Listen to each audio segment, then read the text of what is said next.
우리는 살아가면서 화를 피할 수 없습니다. 누군가 내 말을 무시하거나 내 뜻과 다르게 일이 진행될 때 심장이 뛰고 손이 떨리고 얼굴이 달아오릅니다. 그 순간 우리는 화가 나 있음을 알아차립니다. 그때 우리는 보통 그 화를 어떻게든 처리해야 한다고 생각합니다. 참아야 한다고 마음을 다잡거나 왜 이렇게 예민해졌는지 스스로를 책망하기도 합니다. 혹은 상대를 마음속으로 몰아세우며 분노를 키우기도 합니다. 하지만 화가 일어난 바로 그 순간 가장 먼저 필요한 것은 판단이 아니라 알아차림입니다. 지금 내 안에서 어떤 일이 벌어지고 있는지를 조용히 바라보는 태도입니다. 화는 갑자기 생긴 것처럼 느껴지지만 사실은 여러 조건이 겹쳐 나타난 결과입니다. 피로, 기대, 서운함, 억눌린 감정들이 한순간에 표면으로 떠오른 것입니다. 이 조건을 보지 못하면 우리는 화를 나 자신으로 착각하게 됩니다. 이때 숨을 고르는 것은 화를 멈추기 위한 기술이 아니라 나 자신을 다시 현재로 데려오는 방법입니다. 숨이 가빠졌다는 사실을 알아차리고 천천히 들이마시고 내쉬는 것만으로도 마음은 조금씩 제자리를 찾기 시작합니다. 숨을 고르는 동안 화는 여전히 존재할 수 있습니다. 그러나 중요한 점은 그 화에 끌려가지 않는다는 것입니다. 화가 나를 움직이게 하지 않고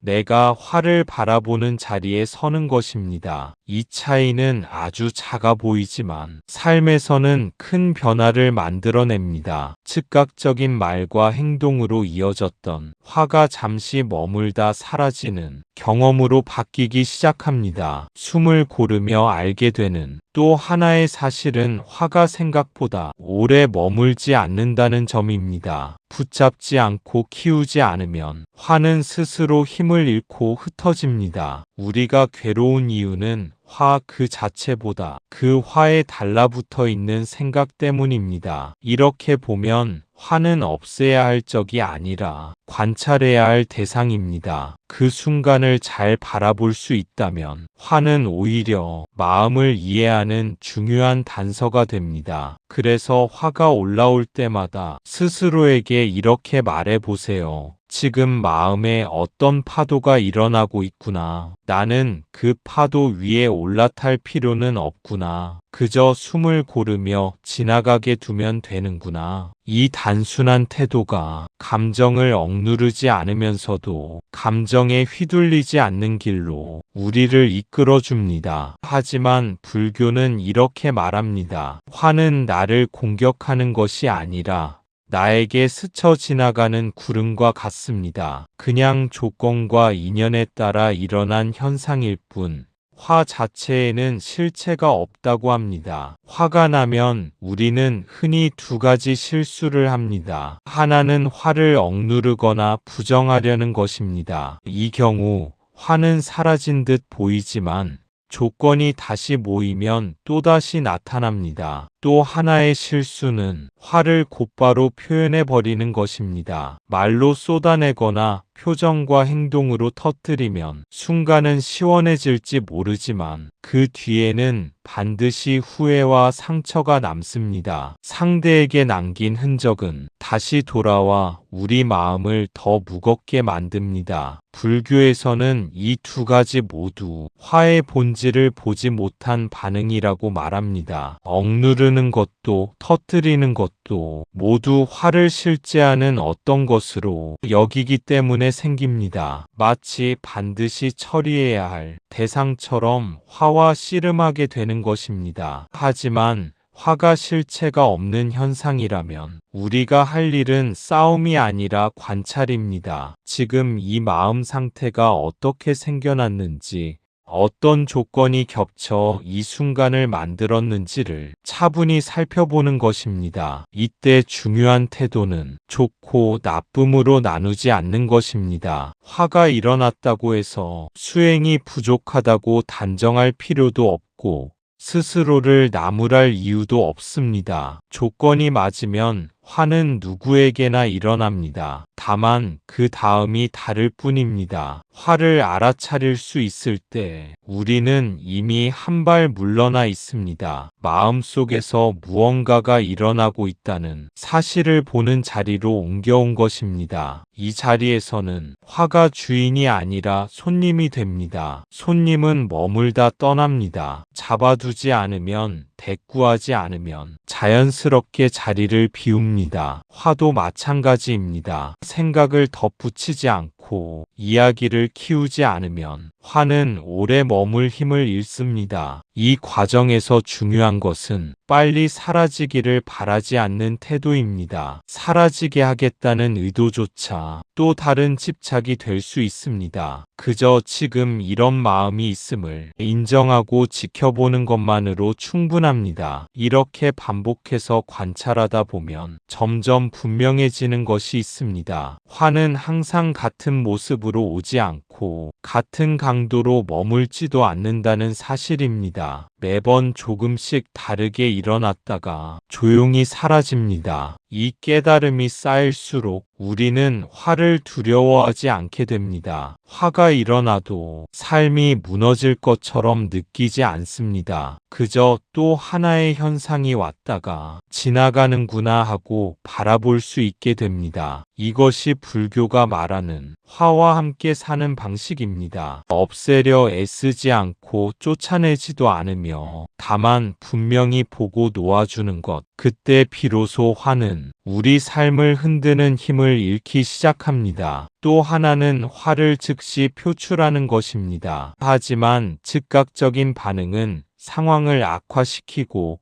우리 자신도 더 깊은 괴로움 속으로 끌고 갑니다. 그렇다면 우리는 어떻게 화를 다스릴 수 있을까요? 불교에서는 화를 없애려고 싸우지 말고 그냥 일어나고 사라지는 현상으로 바라보라고 가르칩니다. 이것이 바로 화를 마주하는 첫걸음입니다. 이 첫걸음은 생각보다 아주 소박한 태도에서 시작됩니다. 무언가를 고치려 하거나 바꾸려 하기 전에 그저 지금 이 순간이 마음을 인정하는 것입니다. 지금 화가 일어났다는 사실을 부정하지도 정당화하지도 않고 있는 그대로 받아들이는 것입니다. 이때 많은 사람들은 묻습니다. 그렇게 가만히 바라보기만 하면 화가 정말 사라지느냐고 말입니다. 불교의 대답은 분명합니다. 사라지게 하려 하지 말라는 것입니다. 사라지게 하려는 마음 자체가 이미 또 다른 긴장이기 때문입니다. 화를 현상으로 바라본다는 것은 그 화에 이름을 붙이지 않는 연습입니다. 나쁜 감정, 잘못된 마음, 없애야 할 문제로 규정하지 않는 것입니다. 그저 마음속에서 일어난 하나의 움직임으로 조용히 인식하는 것입니다. 이렇게 바라보면 화는 이전과 전혀 다른 얼굴을 드러냅니다. 압도적인 힘을 가진 폭발이 아니라 잠시 나타났다 사라지는 파동처럼 느껴집니다. 그리고 그 파동은 우리가 개입하지 않을수록 자연스럽게 잦아듭니다. 여기서 중요한 것은 행동을 미루는 것이 아닙니다. 참고 견디라는 말도 아닙니다. 다만 반응하기 전에 한 호흡만큼의 공간을 만드는 것입니다. 그 짧은 틈 안에서 마음은 선택할 수 있는 여지를 얻게 됩니다. 그 선택은 늘 거창할 필요가 없습니다. 말을 하지 않아도 되고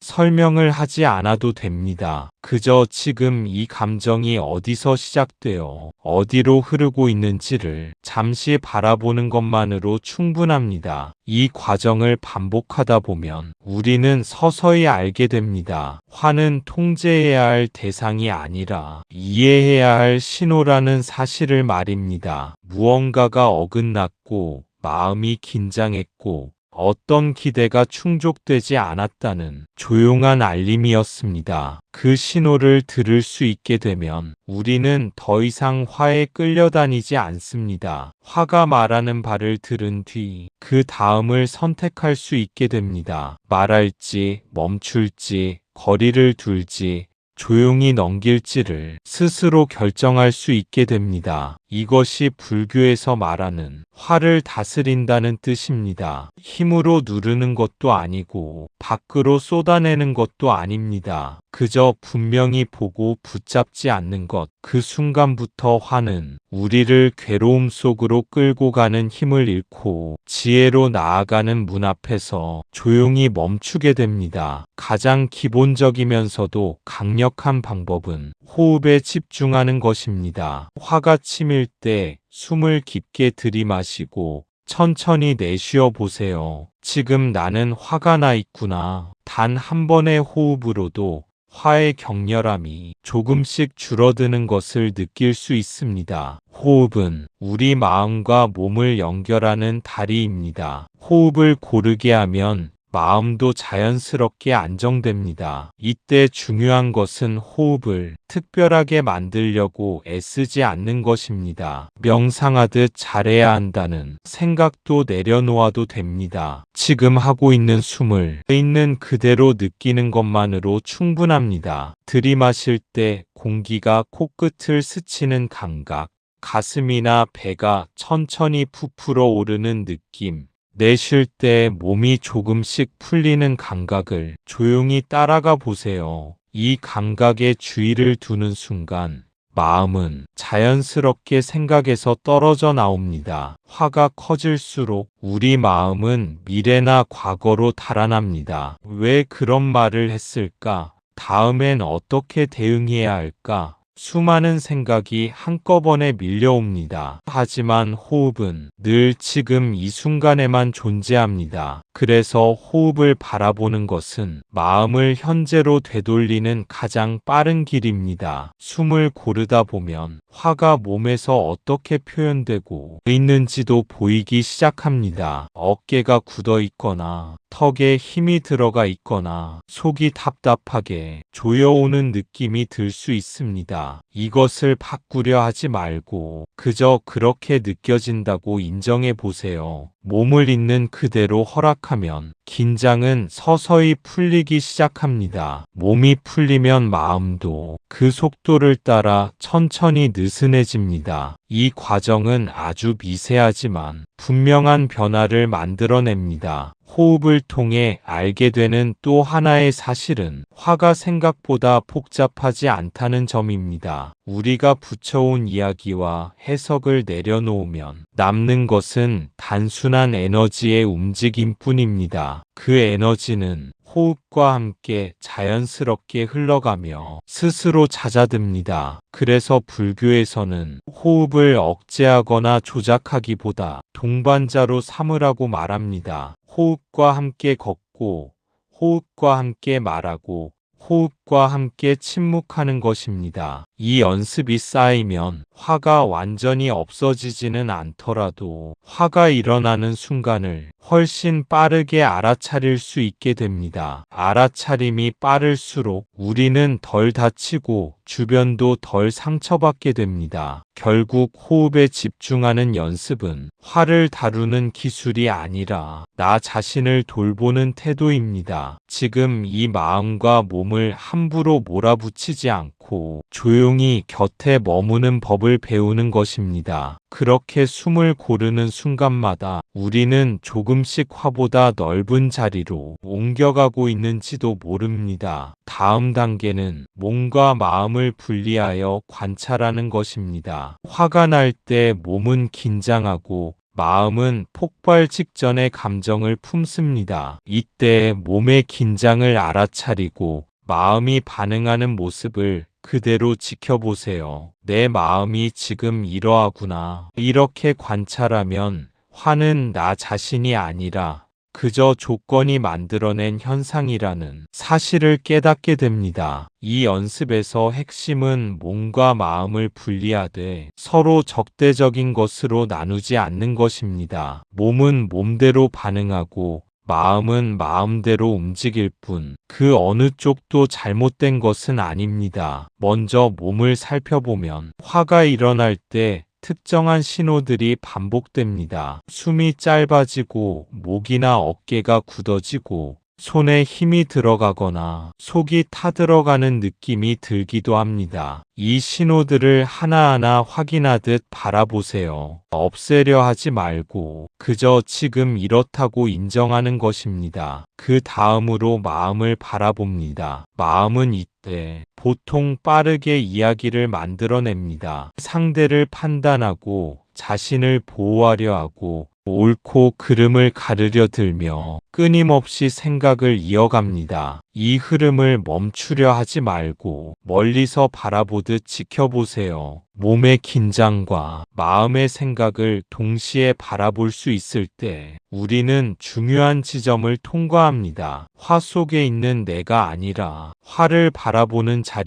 자리를 옮기게 되는 것입니다. 이때 자연스럽게 알게 되는 사실이 있습니다. 몸의 반응과 마음의 판단은 서로를 자극하며 커지지만 어느 쪽도 나 그 자체는 아니라는 점입니다. 그저 조건이 맞아떨어져 잠시 함께 움직이고 있을 뿐입니다. 이렇게 분리해서 관찰하다 보면 화에 휩쓸릴 때는 보이지 않던 여유가 생깁니다. 말을 해야 한다는 조급함도 반응하지 않으면 질 것 같다는 생각도 조금씩 느슨해집니다. 그 틈에서 선택의 가능성이 열립니다. 그 선택은 늘 조용합니다. 말하지 않기로, 자리를 벗어나기로, 숨을 한 번 더 고르기로. 작고 사소해 보이지만 이 선택들이 쌓여 삶의 방향을 바꿉니다. 몸과 마음을 분리해 본다는 것은 자신을 둘로 나누는 일이 아닙니다. 오히려 자신을 더 넓게 보는 연습입니다. 지금 일어나는 반응을 전부 나라고 착각하지 않고 그 너머의 자리를 알아차리는 것입니다. 이 자리를 자주 경험할수록 화는 더 이상 삶을 끌고 가는 힘이 되지 않습니다. 그저 오고 가는 현상으로 자연스럽게 제자리를 찾게 됩니다. 짧은 잠깐의 멈춤 명상도 매우 효과적입니다. 화가 치밀 때 즉시 반응하지 않고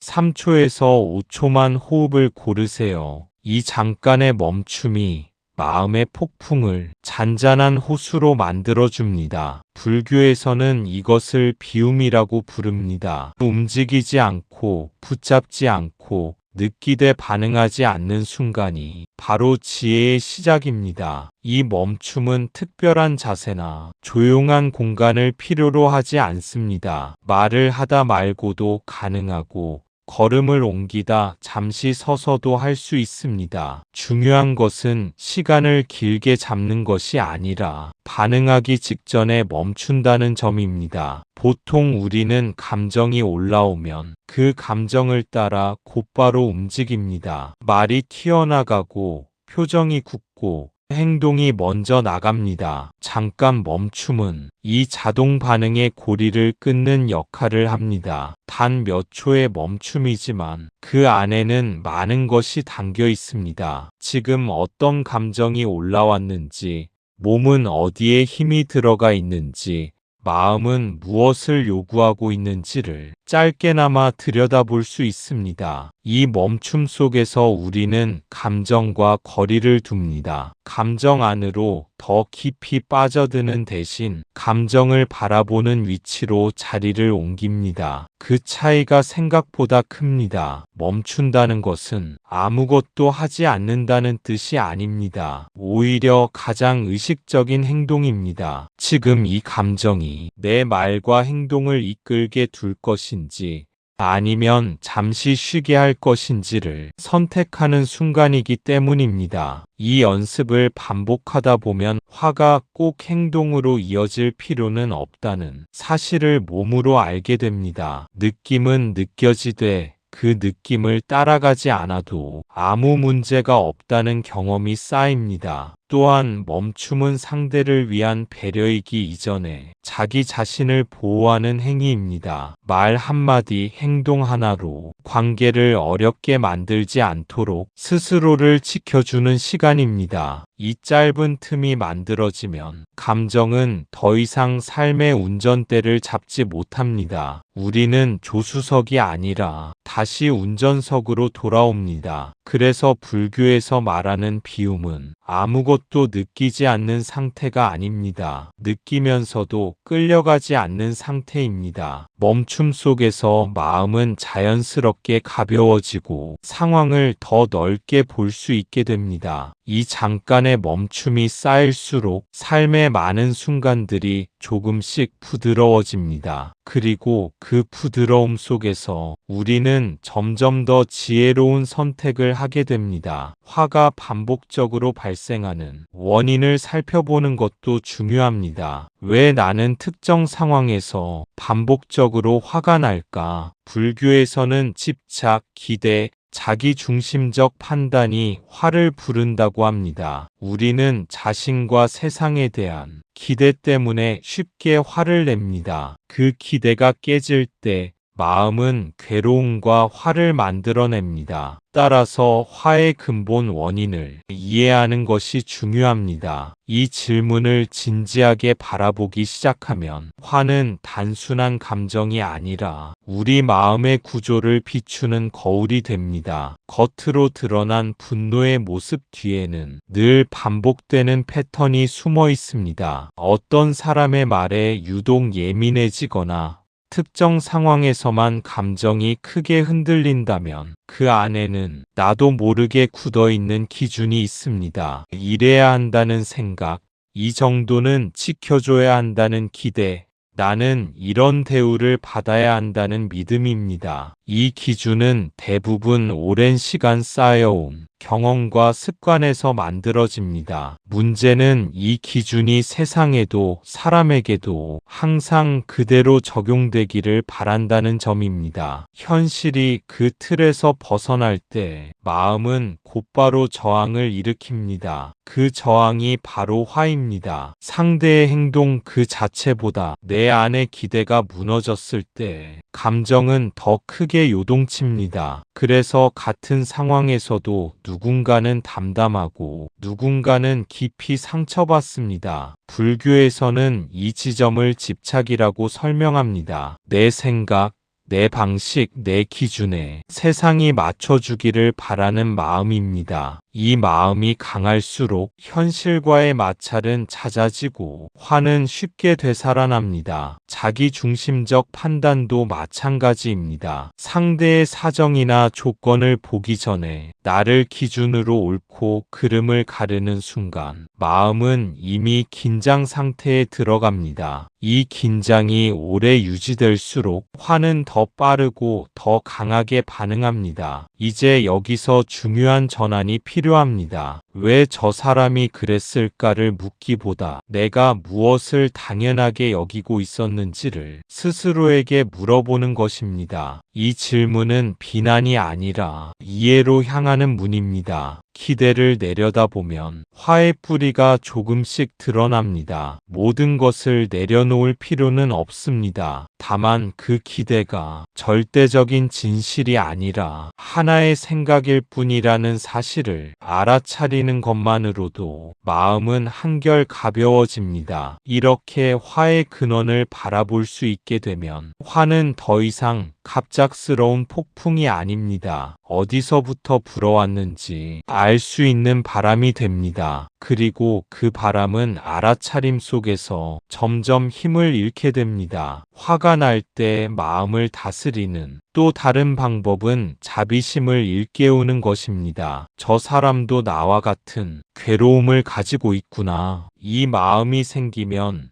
화는 점차 사라집니다. 자비심은 단순히 남에게 베푸는 것이 아니라 자신의 마음속 화와 분노를 녹이는 힘이 됩니다. 자비심은 감정을 억지로 바꾸는 기술이 아닙니다. 마음을 넓혀 상황을 다시 바라보는 방식입니다. 화가 날 때 우리는 시야가 극도로 좁아져 나와 상대만 남은 것처럼 느낍니다. 이때 자비의 시선은 그 장면 뒤에 있는 보이지 않는 삶을 떠올리게 합니다. 상대의 말과 행동이 그 사람의 전부는 아니라는 사실을 잠시라도 떠올릴 수 있다면 마음의 경직은 서서히 풀리기 시작합니다. 그 역시 불안, 두려움, 상처를 안고 하루하루를 버티며 살아가고 있을지 모른다는 생각은 분노의 나를 무디게 만듭니다. 자비심은 상대를 옹호하라는 뜻이 아닙니다. 잘못된 행동을 정당화하라는 말도 아닙니다. 다만 나와 같은 인간으로 바라보는 연습입니다. 그 연습만으로도 화는 더 이상 공격할 대상을 찾지 못합니다. 이때 변화되는 것은 상황이 아니라 나의 내면입니다. 마음속에서 치솟던 열기가 조금씩 식고 말과 행동을 고를 수 있는 여유가 생깁니다. 자비는 멀리 있는 미덕이 아닙니다. 아주 현실적인 마음의 기술입니다. 화가 나서 가장 먼저 다치는 사람은 늘 자기 자신이라는 사실을 알아차리는 데서 출발합니다. 그래서 자비는 나를 보호하는 힘이기도 합니다. 상대에게 자비를 보내는 동안 내 마음도 함께 부드러워집니다.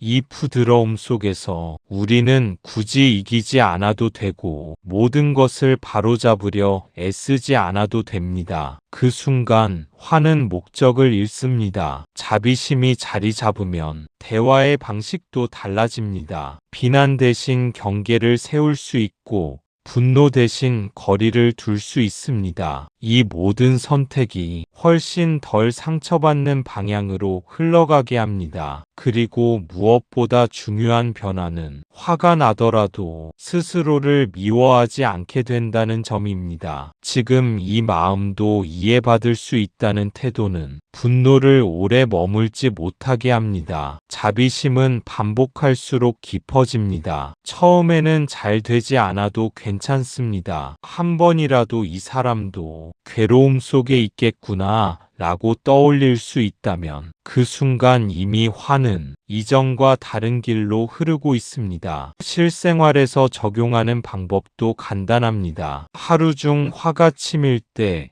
호흡을 관찰하고 몸과 마음을 느끼고 잠깐 멈춰보는 것, 짧게라도 꾸준히 연습하면 우리 마음은 조금씩 자유로워집니다. 이 실천의 핵심은 완벽하게 하려는 마음을 내려놓는 데 있습니다. 하루 종일 차분할 필요도 없고 매번 성공해야 할 이유도 없습니다. 중요한 것은 화가 일어났다는 사실을 한 번이라도 알아차리는 경험을 쌓아가는 것입니다. 아침에 급한 상황 속에서 짜증이 올라올 때도 좋고 누군가의 말에 마음이 흔들릴 때도 좋습니다. 그 순간을 수행의 자리로 삼는다면 특별한 시간이나 장소는 필요하지 않습니다. 짧게 숨을 느끼고 몸이 어떻게 반응하는지 확인하고 마음속 말들이 어떤 방향으로 흐르는지 잠시 바라보는 것만으로도 충분한 연습이 됩니다. 이 몇 초의 관심이 하루의 흐름을 바꾸기도 합니다. 처음에는 변화가 느껴지지 않을 수 있습니다. 여전히 화가 나고 반응하고 후회하는 일이 반복될지도 모릅니다. 그러나 중요한 것은 그 과정 속에서 점점 빨리 알아차리게 된다는 점입니다. 알아차림이 빨라질수록 선택의 여지가 생깁니다. 예전에는 자동으로 나가던 말이 입 안에서 한 번 머무르고 행동으로 옮기기 전 숨을 한 번 더 고르게 됩니다. 이 작은 지연이 삶을 덜 상처받게 만듭니다. 이 연습은 감정을 없애는 훈련이 아니라 감정과 함께 사는 법을 배우는 과정입니다. 화가 없는 삶이 아니라 화에 끌려가지 않는 삶으로 방향을 바꾸는 일입니다. 꾸준히 이어가다 보면 마음의 반경이 넓어집니다. 예전 같으면 견디기 어려웠던 상황도 조금은 여유 있게 바라볼 수 있게 됩니다. 그 여유 속에서 스스로를 이해하는 힘도 함께 자랍니다. 무엇보다 중요한 변화는 자신을 대하는 태도입니다. 화가 났다는 이유로 자신을 탓하지 않게 되고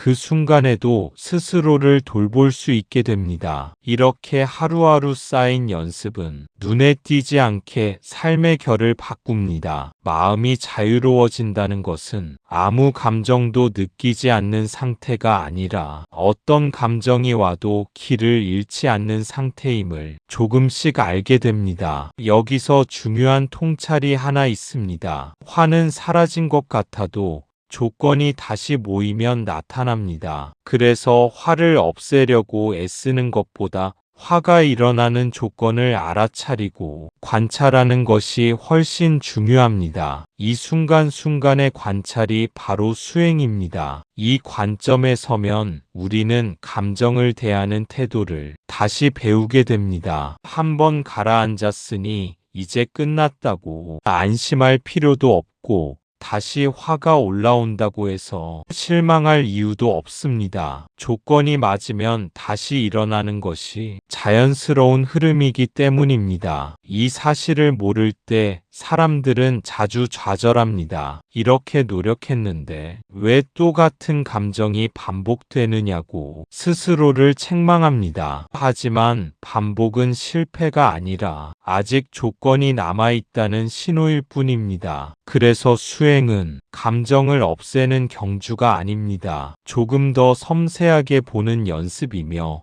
조금 더 빨리 알아차리는 훈련입니다. 화가 일어나는 바로 그 자리에서 무엇이 함께 일어났는지를 차분히 살펴보는 것입니다. 어떤 말에 반응했는지, 몸은 어떤 상태였는지, 마음속에는 어떤 기대가 있었는지 이 조건들을 하나씩 알아차리다 보면 화는 점점 비밀을 잃습니다. 이유 없이 덮쳐오는 폭풍이 아니라 이해 가능한 흐름으로 보이기 시작합니다. 이 이해가 쌓일수록 우리는 화를 미리 알아보게 됩니다. 아직 크지 않을 때 아직 말과 행동으로 번지기 전 그 기운을 감지할 수 있게 됩니다. 그때 선택지는 훨씬 많아집니다. 관찰은 지금 이 순간에 머무는 힘을 길러줍니다. 과거의 기억에 끌려가지 않고 미래의 대응을 미리 걱정하지도 않습니다. 그저 지금 이 마음 상태를 있는 그대로 보는 일에 집중합니다. 이 단순한 집중이 삶을 깊게 바꿉니다. 감정은 계속 오고 가지만 그 감정에 붙어 있던 불필요한 고통은 점점 줄어듭니다. 우리는 감정의 노예가 아니라 감정을 아는 사람이 됩니다. 그래서 수행은 특별한 날에만 하는 일이 아닙니다. 화가 올라오는 바로 그 순간,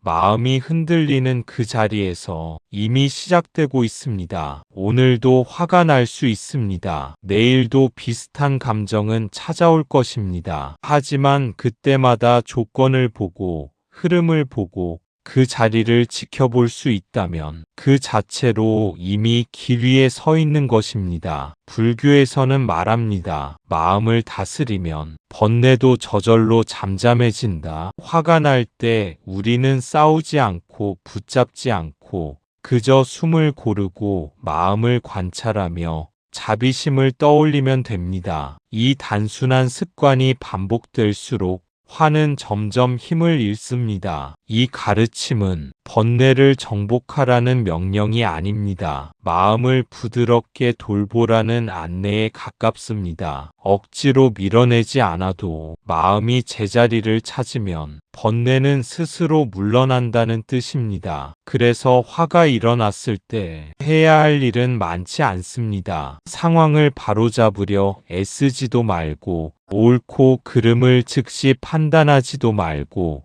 그 순간의 마음을 조용히 인정하는 것부터 시작합니다. 숨을 고른다는 것은 감정을 중단시키는 행동이 아니라 마음의 여백을 만드는 일입니다. 그 여백 속에서 화는 더 이상 확장되지 못합니다. 붙잡히지 않으면 번뇌는 스스로 힘을 잃습니다. 마음을 관찰한다는 것은 나 자신을 멀리하는 것이 아닙니다. 오히려 가장 가까이에서 나를 지켜보는 태도입니다. 이 태도가 자리 잡을수록 감정은 적이 아니라 이해의 대상이 됩니다. 자비심을 떠올리는 순간 마음의 방향은 바깥으로 확장됩니다. 나만의 상처와 억울함에 갇혀있던 시선이 조금씩 풀리며 더 넓은 풍경을 보게 됩니다. 이 넓어짐 속에서 화는 설 자리를 잃습니다. 이 습관은 하루아침에 완성되지 않습니다. 작은 순간들이 모여 조금씩 마음의 체질을 바꿉니다. 어제보다 조금 덜 흔들리고 조금 더 빨리 돌아오는 경험이 자연스럽게 쌓입니다. 중요한 것은 완벽해지려는 마음이 아니라 다시 돌아오려는 마음입니다. 한번 놓쳤다면 다음 순간에 다시 숨을 고르면 됩니다. 그 반복이 수행입니다. 이렇게 마음을 돌보는 시간이 늘어날수록 화는 더 이상 삶을 지배하지 못합니다. 여전히 일어나지만 예전처럼 깊이 파고들지 않습니다. 머물지 않고 흐르고 지나갑니다. 그때 우리는 비로소 알게 됩니다. 마음을 다스린다는 것이 세상을 통제하는 일이 아니라 내 안의 중심을 지키는 일이라는 사실을. 그 중심이 단단해질수록 번뇌는 조용히 물러나게 됩니다. 마지막으로 기억하세요. 화는 나 자신이 아닙니다. 그저 조건과 인연에 따라 일어나는 현상일 뿐입니다. 우리가 할 수 있는 것은 그것을 알아차리고 호흡으로 마음을 고르고 자비로 마음을 부드럽게 하는 것입니다. 이 과정을 반복하다 보면 우리는 화에 휘둘리지 않고 평온한 마음으로 삶을 살아갈 수 있습니다. 이 사실을 마음에 새길수록 삶을 대하는 태도는 한결 가벼워집니다. 화가 일어났다고 해서 내가 부족하거나 잘못된 존재가 아니라는 점을 분명히 알게 되기 때문입니다. 감정은 나를 규정하지 못합니다. 이렇게 바라보면 화가 찾아오는 순간조차 삶의 일부로 받아들일 수 있게 됩니다. 피해야 할 사건이 아니라 마음을 살펴볼 수 있는 기회로 조용히 전환됩니다. 알아차림은 화가 마음속에서 어떤 길을 따라 움직이는지 보여줍니다. 그 흐름을 보게 되면 우리는 그 길 위에 그대로 서 있지 않아도 됩니다. 한 발 옆으로 물러나 지켜볼 수 있는 자리가 생깁니다. 호흡은 그 자리를 유지하게 돕는 가장 현실적인 도구입니다. 복잡한 생각 속에서도 숨은 늘 지금 이 순간에 있습니다. 그 숨을 따라가다 보면 마음은 자연스럽게 중심을 되찾습니다. 자비는 그 중심을 부드럽게 감싸줍니다. 나에게도 타인에게도 완벽하지 않아도 괜찮다는 허락을 내리는 힘입니다. 이 허락이 생기면 마음은 더 이상 날카로울 필요가 없습니다. 이 세 가지를 반복하는 동안 우리는 조금씩 변합니다. 화가 없어지는 것이 아니라 화가 머무는 시간이 짧아지고 화가 이끄는 방향이 바뀝니다. 괴로움으로 향하던 길이 이해와 선택의 길로 바뀌는 것입니다. 그 변화는 조용히 찾아옵니다. 어느 날 문득 예전 같으면 크게 흔들렸을 일 앞에서 숨을 고르고 있는 자신을 발견하게 됩니다. 그 순간 수행은 이미 삶 속에 자리 잡아 있습니다. 평온은 감정이 없는 상태가 아닙니다. 어떤 감정이 와도 자리를 잃지 않는 상태입니다. 화가 오더라도 그 안에 빠지지 않고 다시 돌아올 수 있는 힘입니다. 그러니 기억하세요. 화는 지나가는 손님일 뿐 당신의 본래 자리가 아닙니다. 당신은 언제든 호흡과 자비로 그 자리에 다시 설 수 있습니다. 부처님의 말씀처럼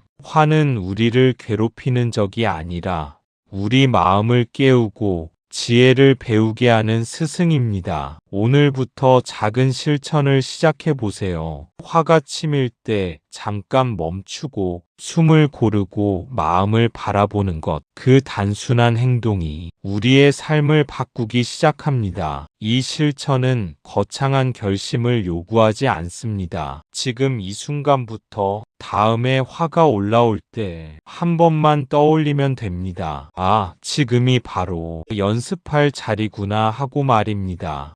화가 스승이라는 말은 화가 옳다는 뜻이 아닙니다. 그 감정을 따라가라는 뜻도 아닙니다. 다만 화가 나타났을 때 그 속에 무엇이 숨겨져 있는지를 배울 수 있다는 의미입니다. 화는 언제나 신호를 품고 옵니다. 마음이 지쳤다는 신호, 기대가 과했다는 신호, 스스로를 지키고 싶다는 신호. 이 신호를 읽지 못하면 화는 소란스럽게 반복되지만 읽을 수 있게 되면 조용한 가르침으로 바뀝니다. 그래서 잠깐 멈춘다는 것은 감정을 중단시키는 것이 아니라 그 신호를 들을 시간을 주는 일입니다. 숨을 고르는 동안 마음은 조금씩 말문을 열고 지금 무엇이 필요한지를 드러내기 시작합니다. 마음을 바라본다는 것은 비판하는 눈이 아니라 이해하려는 눈으로 자신을 만나는 일입니다. 왜 이런 반응이 나왔는지,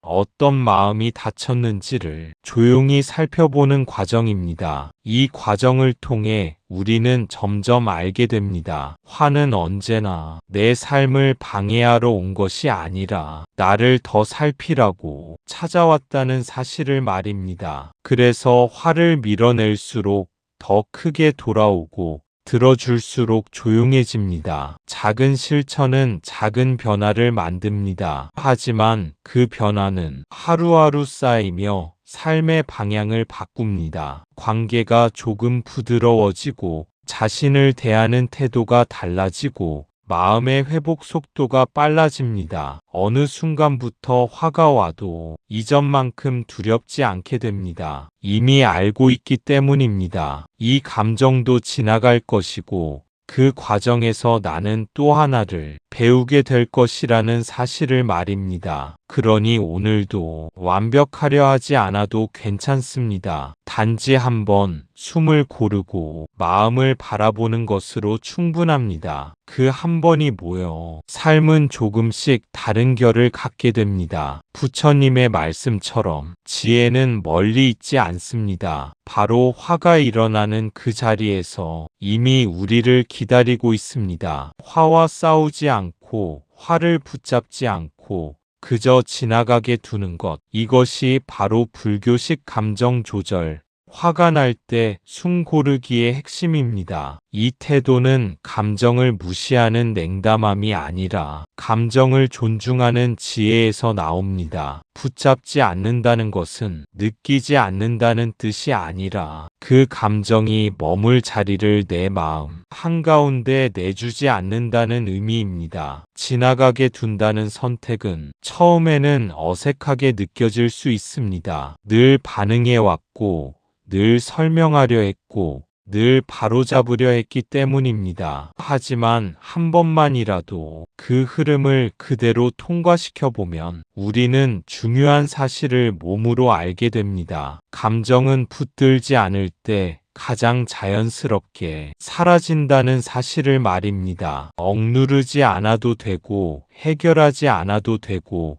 이겨내지 않아도 됩니다. 그저 머물다 갈 수 있도록 길을 내어주면 됩니다. 이 연습이 쌓이면 마음의 태도가 바뀝니다. 무언가가 일어날 때마다 즉각적인 판단 대신 한 박자 쉬는 여유가 생깁니다. 그 여유 속에서 삶은 훨씬 덜 거칠어집니다. 불교식 감정 조절은 특별한 사람이 되는 길이 아닙니다. 평범한 일상 속에서 조금 더 깨어있는 사람이 되는 길입니다. 화가 나지 않는 사람이 아니라 화가 나도 길을 잃지 않는 사람으로 천천히 변해가는 과정입니다. 숨을 고른다는 것은 지금 여기로 돌아오는 신호입니다. 마음이 흩어질 때마다 다시 중심을 찾게 해주는 가장 단순하고 확실한 방법입니다. 이 길에는 서두름도 완성이라는 표지도 없습니다. 다만 매 순간 다시 돌아올 수 있는 자리만 있을 뿐입니다. 그 자리를 기억하고 몇 번이고 찾아가는 것이 곧 수행입니다. 그러니 화가 날 때마다 스스로에게 이렇게 말해주세요. 지금 이 감정도 지나갈 것이다. 나는 그것을 붙잡지 않아도 된다. 숨을 고르고 지켜보면 충분하다. 이 믿음이 깊어질수록 삶은 조금 더 부드러워지고 마음은 조금 더 자유로워집니다. 나무 아미타불 관세음보살. 그 자유 속에서 우리는 비로소 감정에 휘둘리지 않는 삶이 아니라 감정과 함께 조화롭게 살아가는 삶을 살아가게 됩니다. 감사합니다. 구독과 좋아요는 저에게 큰 힘이 됩니다.